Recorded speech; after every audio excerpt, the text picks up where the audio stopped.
Welcome back to RPM. I'm your host, Maribel Yoo. Today, we're digging into our fall 2025 real estate house views. Some quick context before we jump in. These house views blend top-down research from our market strategy team with bottom-up insights from our investment teams on the ground. That perspective is informed by real activity. We've allocated about $17 billion per year across real estate funds, secondaries, recaps, and co-investments. And in 2025 alone, our team had nearly 1,000 meetings with real estate GPs. So this isn't theory, it's what we're seeing play out in real time.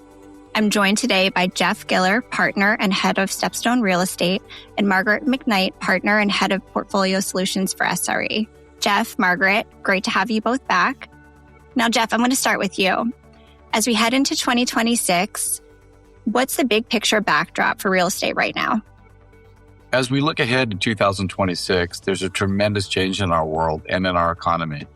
It seems there's so much happening, from policy changes, maybe even global disorder at this point, to AI. Yet as always, real estate is marching to the beat of its drum, slow and steady, which is normal for real estate. Yes, hello. Thank you, everyone, for joining. That's exactly why it's so useful in the portfolio. It provides diversification. It acts differently from these other faster-moving asset classes, plays an important role in portfolio construction, especially risk mitigation. Jeff, now what are you hearing as you talk to investors? I can't help but notice a lot of investor frustration at a time when there should be excitement over the opportunity set. The frustration is really on two fronts. First, swinging for the fences with high return strategies that layer on all kinds of risks have not delivered the results that investors wanted.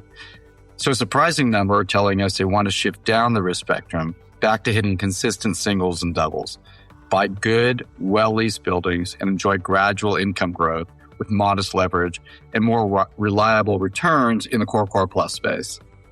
Yeah, that makes sense now in this environment. It's not a moment to take up a lot of lease-up risk or bet on big rental rate growth, especially combined with higher leverage, given the economic weakness and the uncertainty of today's world. And yet, there's a big capital markets-led opportunity. Jeff, that brings us to our second frustration that you mentioned around distress. What are investors telling you? Yeah, so second, as we talk to investors about the rich opportunity set we see in the GP-led secondaries and recap arena, because so many balance sheets are still not reconciled to the interest rate jumps of 2022 and valuations are still up, we're seeing distress fatigue. Investors are tired of hearing about distress, but not seeing much happening, not really seeing the opportunity that they thought would emerge from this distressed environment. Margaret, is distress really happening, just not in the way or at the pace people expected? Things are actually happening, and they're happening at real estate speed, not AI speed. So the good news, U.S. transaction volume is back to long-term normal levels as of the third quarter. That was certainly boosted by a dip in interest rates, and volume will likely continue to fluctuate with interest rates, especially long rates. But volume is fundamentally healthy, with larger deals returning and debt readily available. Europe is not recovered on volume, but that's an aggregate. And this is a big theme across real estate right now, is the averages are hiding interesting things underneath. So good news, UK volume is generally running above trend. On the other hand, Germany still has depressed volume with an anemic core bid because the domestic funds that are the big core buyers are overmarked. This is much the way the U.S. core open-ended funds are overmarked and they're on hold. And that issue is really frustrating U.S. core fund investors. On the other hand, non-core funds are actively buying, and their buying has risen to the point where capital calls are running more than 20% above the long-term norms. They have deployed nearly $1 trillion since rates jumped in 22, and that includes a lot of distressed or motivated transactions. Now, we all know that fundraising has been lackluster, so the net effect of this is that the $500 billion of dry powder that we had in 22 has now dropped to $290 billion, and about half of that is at the end of its investment period. So right now, there's a lot of pressure to deploy, which makes it harder to get stuff on the cheap. You really have to be good and well connected, not just lucky. And then after that, there's way less dry powder in the pipeline. So less dry powder, more pressure to invest, but balance sheets still haven't fully adjusted, right, Jeff? Far from it, Maribel. And the rate jump in 22 was 3 years ago. We know there is still a mountain of balance sheet challenges related to the increase in interest rates. It's simple math we've talked about often. Higher rates mean refi proceeds are much lower than existing loans, especially for borrowers with more leverage, limited flexibility, and or transitional assets. It's a real problem, and owners often don't have money to fill the gap, especially with today's complicated structures. And of course, this group includes those high-yield funds that investors are not happy with. So speed is kind of a relative concept. I think most people compare today to the GFC, which is the last time we've had this level of turmoil and opportunity. So what's the difference now, Margaret? A few things. First, there's the banks, which are generally healthy now in large part due to the post-GFC reforms. And the regulatory environment is now going the other way. So there's no real pressure on them to resolve the loans that you would usually see at this point in the cycle. There have been so many loan extensions that 2025 loan maturities are not far from twice what the 25 maturities were back in 22. And many matured loans are just not resolved, not extended, nothing. So the infamous maturity wall that should be kind of flat on top has a great big spike on it. This does affect banks' flexibility to do the lending they want to do. So we are starting to see signs that they're running out of patience after giving borrowers 3 whole years. Also, less regulation means growing bank M&A, which does facilitate loan resolution. Secondly, fundamentals are a lot better. We had a terrible recession post-GFC, and now we just have slow growth. This means rents are still growing in many places, albeit at a much lower rate than they were a couple years ago, which doesn't feel good, but there is income, which gives rise to flexibility. Also, this cycle, interest rates did not come to the rescue. Post-GFC, the Fed funds rate basically went to zero for 7 years. And more importantly, for real estate pricing, which is anchored on long rates, the 10-year just kept moving down. This solved a lot of problems then, and it's kind of gumming up the works now. Until 22, the 10-year interest rate, which mainly prices real estate, had been declining for 15 years. 15 years. So declining rates feel normal. It's all you've experienced if you're in your 30s or younger. So the backup in trading volume and marks, carrying values, has a lot to do with the fact that market participants, consciously or subconsciously, have expected rates to fall. But long-term rates are just now around their long-term norms, not only in the US, but in many places around the world. And when you look at the key drivers of interest rates, there's more upward than downward pressure. So it's not a great bet to assume long rates are coming down very much. And then finally, there's a lot of new money in debt funds and secondaries funds that's aimed at bridging the gap. So recapitalizing to avoid fire sales, which is a lot more appealing to owners, even if it is very expensive capital. Yes, the recap segment is really active. We've done significantly more recap volume than in any prior year by both the number of deals and deal sizes.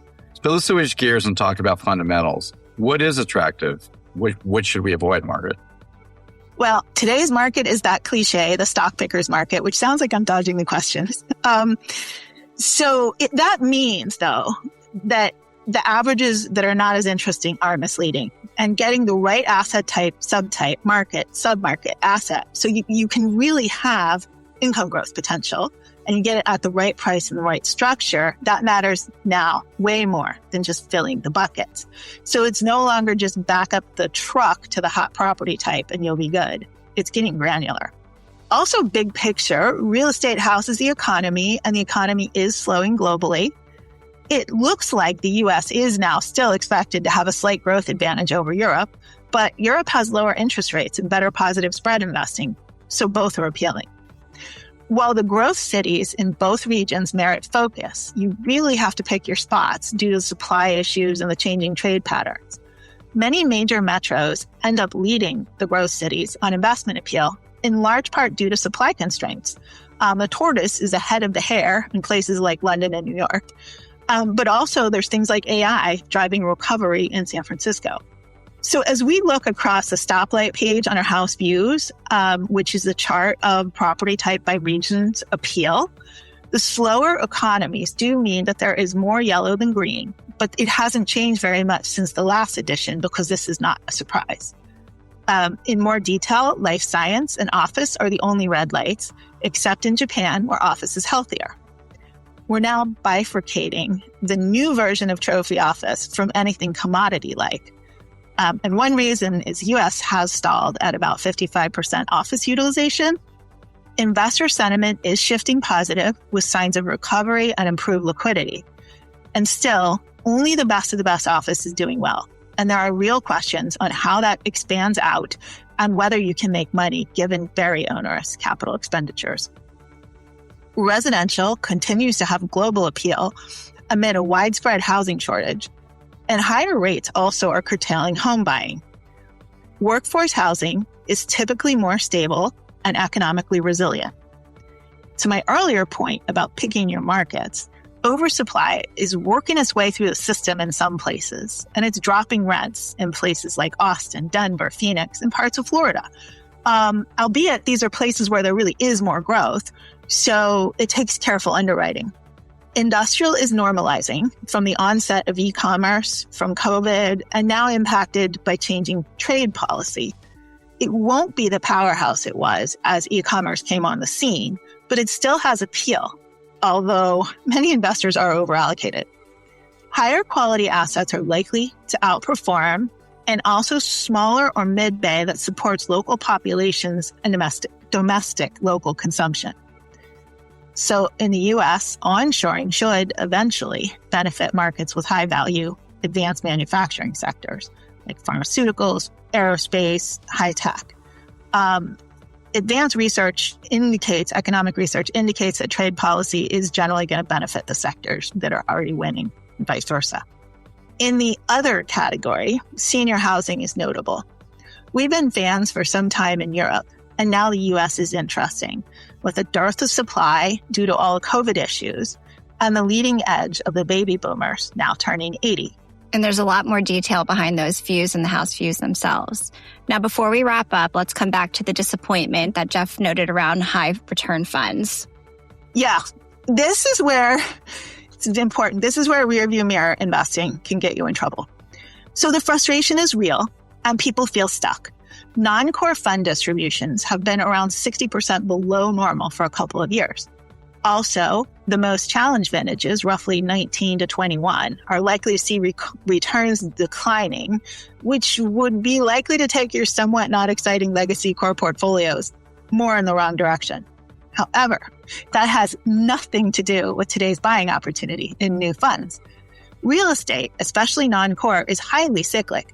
And this is part of why the average long-term returns are not as exciting as people would hope.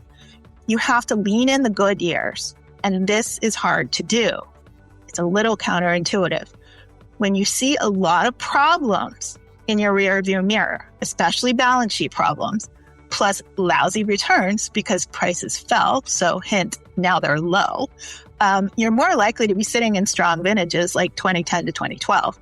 We've hopefully given you a lot more information to make that case in the house views and elsewhere that we really see that we're in such a period now.